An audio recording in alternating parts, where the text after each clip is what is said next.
Deigaard is talking to you all to the happy world.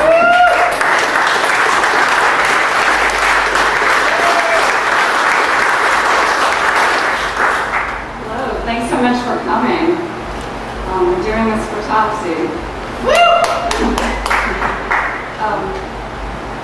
First I'd like to make some acknowledgments, and then I'll just talk briefly about some of my influences and ideas for the piece. I'll try not to be too tendentious about research points, but I got very obsessed and I spent a lot of time dreaming and thinking about Topsy.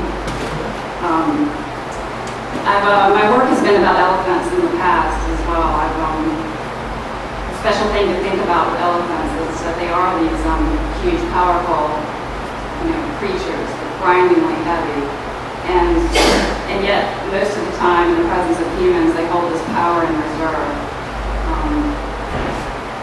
In the 19th century, the term that humans frequently used about this was sagacity. Any animal that seemed to share the same wishes and preferences as humans was deemed most sagacious. This started changing a little bit because as elephants became, they traveled more, they were brought among people more, their needs were ignored, they were kept in very confined spaces. They were deemed not so sagacious. They were deemed, in fact, very dangerous and scary, and throughout the 19th century into the 20th century, humans spent a lot of time advising how to kill them. But it's also been said that an elephant does not give up its life easily. Many elephants, or several elephants, were treated to dress rehearsals of their own executions because they would be walked up to a gallows that had been built, and then they'd be hung, the gallows would break, and they'd think, okay, wait, back to the drafting table, put the elephant back up, and then we'll try again. Topsy, in her way, also got her dress rehearsal for her death by being brought out among a crowd of people as part of a publicity stunt for the few months before the opening of Luna Park to be fed cyanide-laced carrots, which didn't have much of an effect that we know of. We couldn't have known she had a stomachache. So elephants are these creatures that I believe hold a kind of civilization within themselves. You can see it in their matriarchal lines and how they conduct themselves in the wild and how carefully they place their weight. They just move carefully, and we have not always taken the same care of them.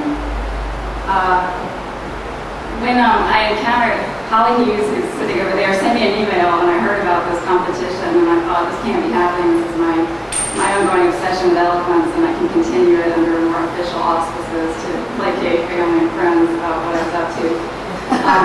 And had some contact with Gavin, and I'm very grateful to him for establishing such a thing and for allowing us to take seriously the commemorating of an elephant.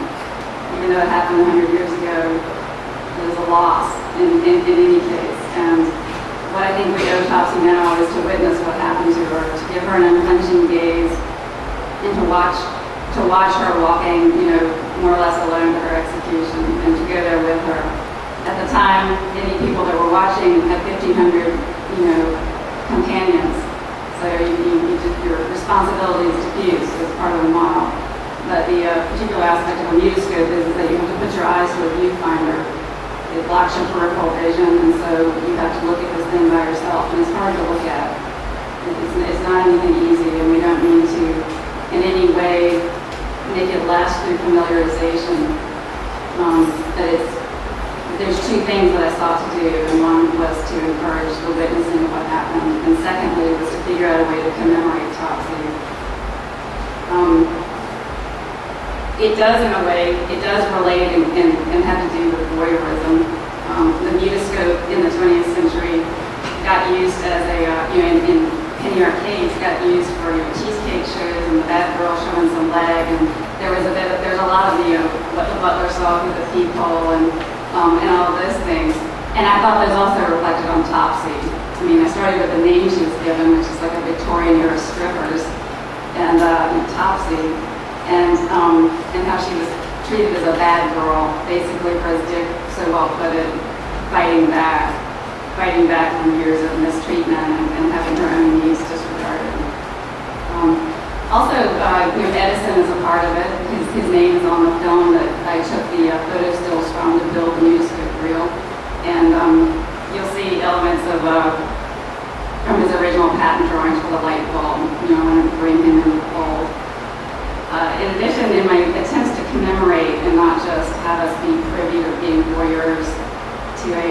peep show into a sordid affair.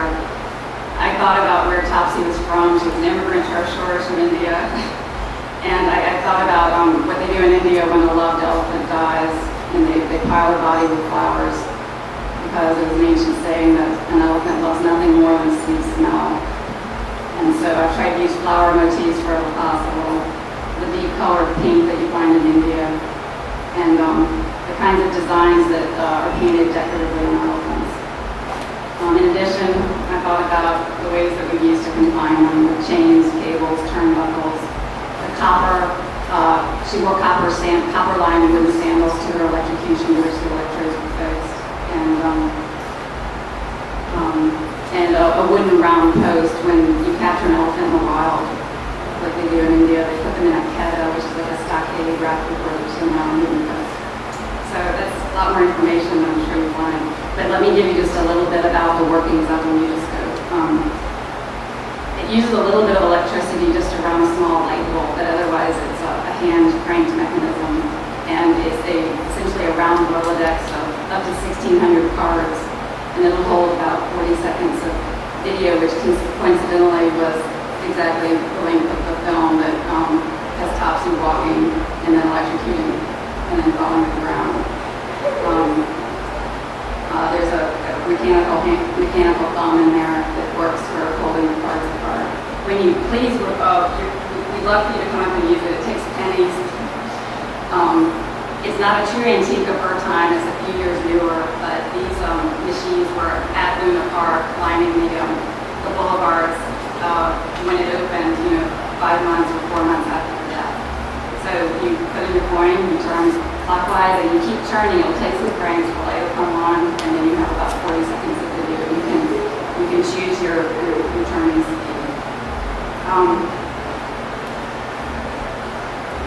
I just wanted to quote a line from a Ted Hughes poem that is something like it's next verse. The elephant seems deep in the forest maze, about a star of deathless and painless peace, but no astronomer can find where it is. In making art about animals, it has human filters and it's meant for human eyes. And there's not much we can do for Topsy now besides hope that she's in a much better place than she was. But we are in our way. We're not trying to appease our consciences, but we are trying to witness and to give her the sun clinching gigs and to keep her some company even 100 years later. So I guess it's something that makes me angry, makes me sad. I want to be able to remember in the spirit of elephants and their long memories. My acknowledgements I would like to give. I'm going to do this first. Thank you to Gavin and to Dick for giving us a home with us. To you for coming. My twin brother William was invaluable, very crucial in helping to build a mutoscope wheel from scratch. We tried to use the technology of the 21st century to make something that worked in the 19th century mechanism. Thanks to my father for pulling a 12-foot trailer from Georgia up here with me Saturday. And to my husband Jacques for keeping a roof over my head while I obsessed about Topsy. And to our subterranean, and to Julia and Gail and the others that gave me a chance to do it. So I'm sorry I went on such late to unveil it and hopefully enjoy it. Thanks for coming.